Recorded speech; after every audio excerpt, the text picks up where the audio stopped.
Oke rekan-rekan, selamat pagi, siang, sore, dan malam. Tergantung pada kapan Anda mengakses video ini. Ntar saya matikan HP saya dulu biar tidak ada gangguan.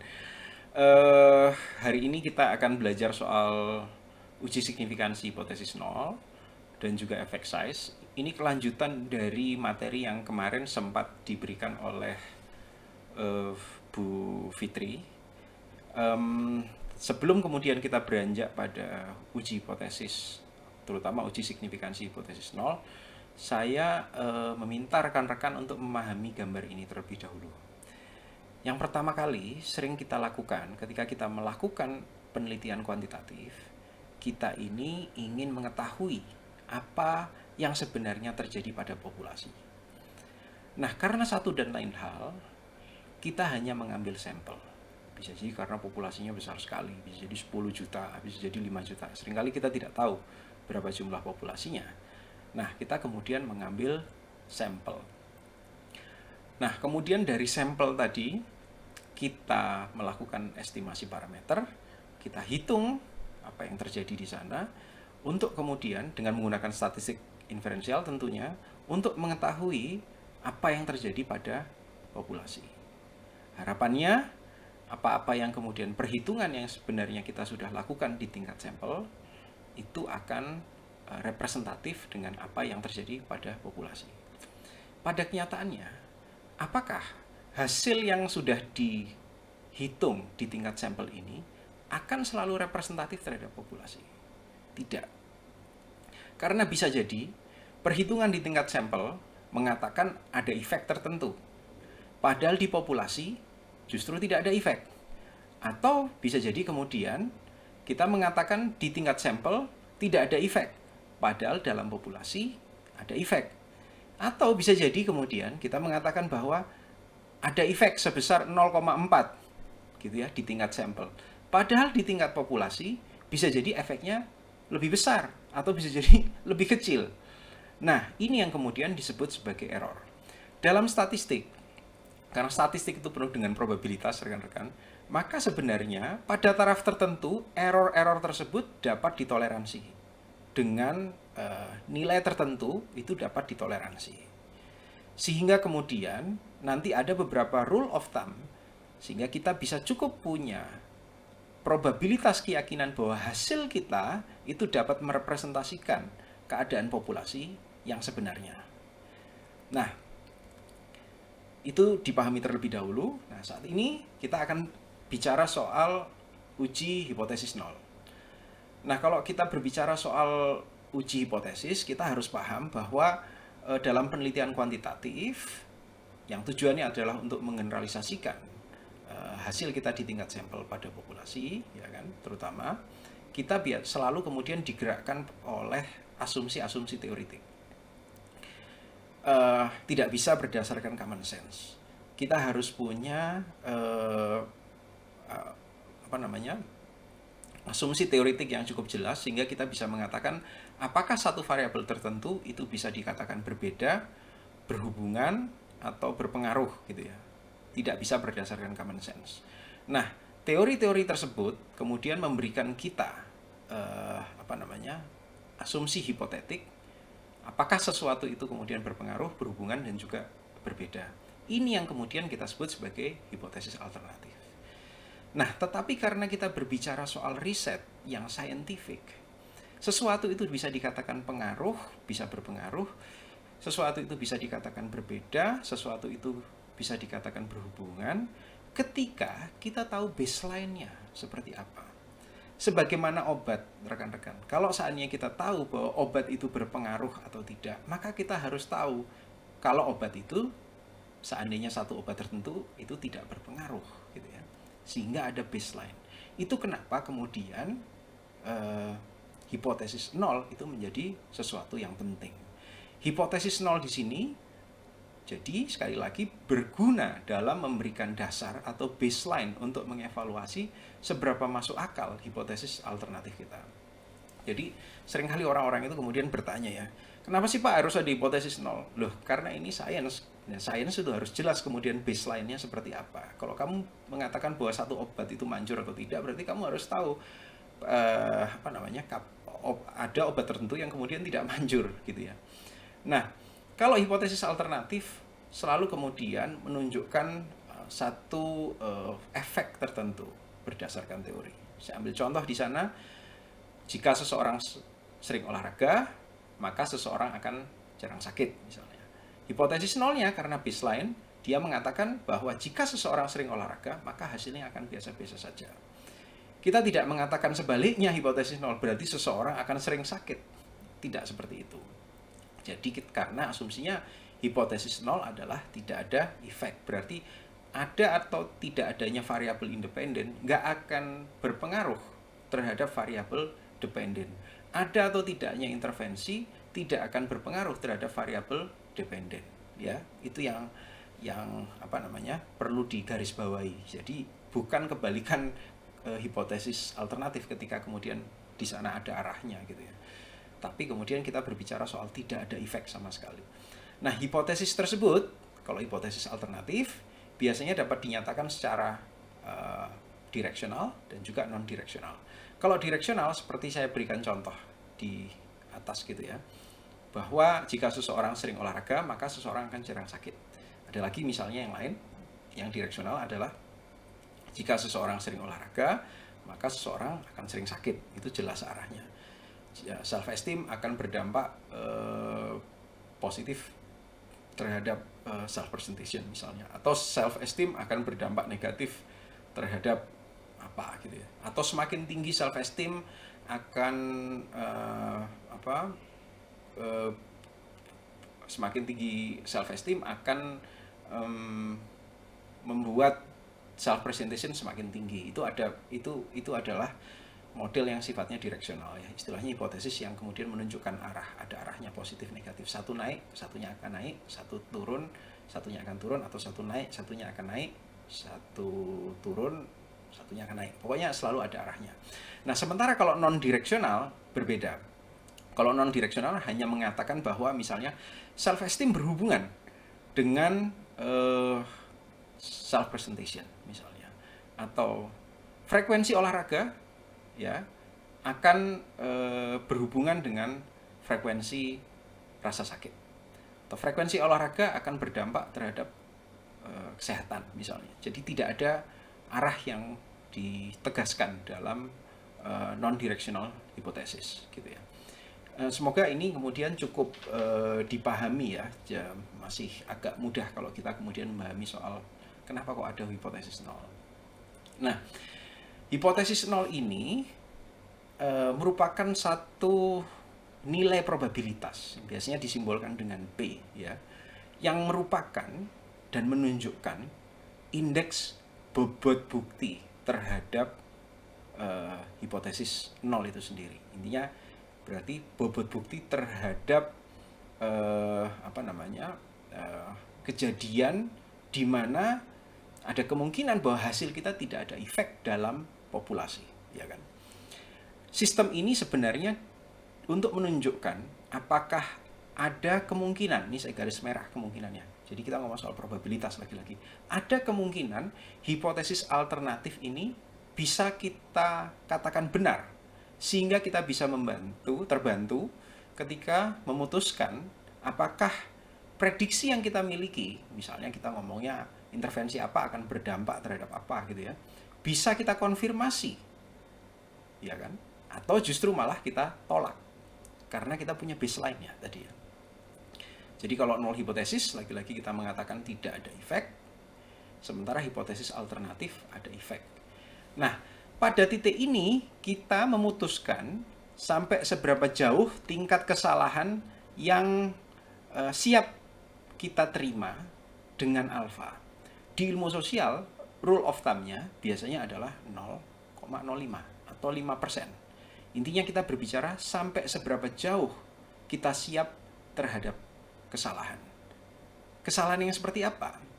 Kita bicara soal level signifikansi, lagi-lagi atas probabilitas menerima adanya efek sebagai benar padahal aslinya tidak ada efek dalam populasi tersebut. Ini mungkin agak sedikit bingung. Kayak gimana maksudnya? Misalnya kita menghitung statistik ya, melakukan perhitungan statistik di sampel yang kita punyai, terus kemudian kita mendapatkan hasil yang signifikan di sana, ya kan? Kita mungkin cukup pede kemudian mengatakan bahwa loh ini ada hubungannya Pak, gitu ya. Padahal kenyataannya di dalam populasi tidak ada hubungannya. Lagi-lagi ingat ya, karena kita hanya mengambil sampel. Di kelas saya kemarin, kemudian semua itu ketawa gitu ya, saya memberikan contoh ini. Adalah contoh misalnya saya menyebarkan survei. Hipotesisnya misalnya seorang pengajar statistik di kelas A adalah laki-laki yang menawan gitu ya. Kemudian hasilnya signifikan, dikatakan bahwa laki-laki tersebut menawan gitu ya. Kenyataan yang terjadi bisa jadi saya ini over PD karena kebetulan saja sampel saya di antara 1000 orang psikologi yang jadi populasinya saya hanya mengambil 50 sampel misalnya. 50 itu kemudian bisa jadi jawabannya apa namanya? Ya berbicara bahwa laki-laki tersebut memang menawan. Padahal aslinya kalau diambil sampel berulang, laki-laki tersebut tidak menawan, biasa-biasa saja, bukan tidak menawan, tapi biasa-biasa saja. Ada atau nggak adanya laki-laki tersebut nggak ngaruh, nggak ngefek gitu ya. Ini yang kemudian kita sebut sebagai error tipe 1 gitu ya. Ada probabilitas yang bisa kita terima, ya kan? Sehingga kalau terjadinya hasil kita kebetulan itu bisa diterima sebanyak berapa kali. Nanti akan saya di berapa kali di masa depan. Lagi-lagi ini hanya bicara soal imajinasi ya. Bukan imajinasi, tapi kemudian kita bicara soal hal yang terprediksikan dalam statistik berdasarkan data yang ada dalam sampel yang kita miliki. Nah, lagi saya tunjukkan di sini kalau kita bicara soal uji signifikansi hipotesis nol, tadi saya sudah sampaikan bahwa rule of thumb-nya kita mengatakan 5% sebagai ambang batas keyakinan. Ya. Jadi alfanya biasanya adalah 0,05 ya. Jadi 5% ini merupakan, kalau biasanya kita akan bicara bahwa kalau P di bawah 0,05 maka hasil yang kita miliki itu punya probabilitas hipotesis nolnya ditolak. Artinya hipotesis alternatifnya punya probabilitas untuk diterima gitu ya. Nah, maksudnya seperti apa dengan P di 0,05 itu sebagai ambang batas keyakinan? Kita berbicara soal peluang 5% atau probabilitas 5% untuk mendapatkan hasil yang kita miliki jika kenyataan dalam populasi ternyata tidak ada efek. Jadi paham ya? Misalnya saya dapat hasil hubungan antara self-esteem dan self-presentation, kebetulan P-nya di bawah 0,05. Artinya apa? Bahwa di masa depan ketika diambil sampel berulang sebanyak 100 kali, ada probabilitas atau peluang 5% ya, bahwa hasil yang saya miliki tadi itu cuman kebetulan saja, tidak mencerminkan keadaan populasi sebenarnya. Tidak ada persoalan. Nah, kalau seandainya lebih dari 5%, lebih dari 5% atau lebih dari 5 kali dari 100 kali, ya, maka kita mengatakan bahwa ada probabilitas bahwa hipotesis 0 itu gagal ditolak. Artinya bahwa hipotesis 0 ada probabilitas ya diterima, atau kemudian bukan diterima ya, tapi gagal ditolak, atau kemudian kita mengatakan hipotesis alternatif ditolak. Artinya tidak ada hubungan apapun gitu ya. Karena semakin besar peluangnya kita mendapatkan hasil yang tidak ada efek, berarti kan menunjukkan bahwa perhitungan kita ini memang representatif terhadap populasi yang memang tidak ada efeknya. Makanya yang kita terima adalah probabilitas yang di bawah 5% gitu ya. Nah, persoalannya adalah logika di balik ini seringkali orang-orang itu kemudian dengan terburu-buru menyimpulkan bahwa kalau hasilnya P di bawah 0,05 berarti signifikan Pak, berarti ada hubungan, berarti ada beda, berarti ada pengaruh gitu. Sementara kemudian yang hasilnya misalnya P di atas 0,05 mengatakan Pak ini berarti tidak ada hubungan, tidak ada pengaruh gitu, tidak ada beda. Nah, logikanya tidak sesimpel itu sebenarnya. Butuh usaha sebenarnya untuk memahami ada apa di balik P di bawah 0,05 atau di atas 0,05. Dan ini adalah pemahaman yang sebenarnya sangat fundamental dalam statistik. Karena kalau seandainya kita hanya menginterpretasikan dengan sesimpel itu, maka sering interpretasi tersebut sebenarnya bisa kita katakan salah kaprah. Kenapa? Ini saya ambil contoh dulu ya. Misalnya ada penelitian berkaitan dengan hubungan antara critical openness dan reflective skepticism terhadap confirmation bias. Saya lakukan kemudian analisis korelasi di sini. Apakah kemudian critical openness berhubungan dengan confirmation bias dan apakah kemudian reflective skepticism berhubungan dengan confirmation bias. Nah, hipotesisnya mengatakan bahwa critical openness berhubungan dengan confirmation bias dan reflective skepticism berhubungan dengan confirmation bias. Non-direksional. Karena saya tidak menyebutkan bagaimana arah hubungannya. Nah, seringkali kemudian orang ketika dilakukan analisis statistik hanya melandaskan pemahamannya berdasarkan hasil dari significance to tail di sini ya. Misalnya, kalau kita lihat di sini hubungan antara confirmation bias dengan critical openness, kita lihat di baris 3 kolom 1 didapatkan P 0,005. Langsung kemudian kita dengan PD Pak hipotesis alternatif diterima gitu ya. Sementara kalau kita melihat hubungan antara reflective skepticism dengan confirmation bias di sini adalah 0,830. Pak, hipotesis alternatif ditolak gitu. Karena asumsinya di sini hipotesis nolnya gagal ditolak. Yang di sini hipotesis critical openness dan confirmation bias hipotesis nolnya ditolak. Ini kan uji hipotesis nol ya rekan-rekan. Sebenarnya bukan uji hipotesis alternatif. Semuanya ini P ini adalah uji hipotesis nol. Persoalannya adalah dari uji hipotesis tersebut. Lagi-lagi ya. Yang P, lagi-lagi rekan-rekan ingat ya. P itu adalah uji hipotesis nol.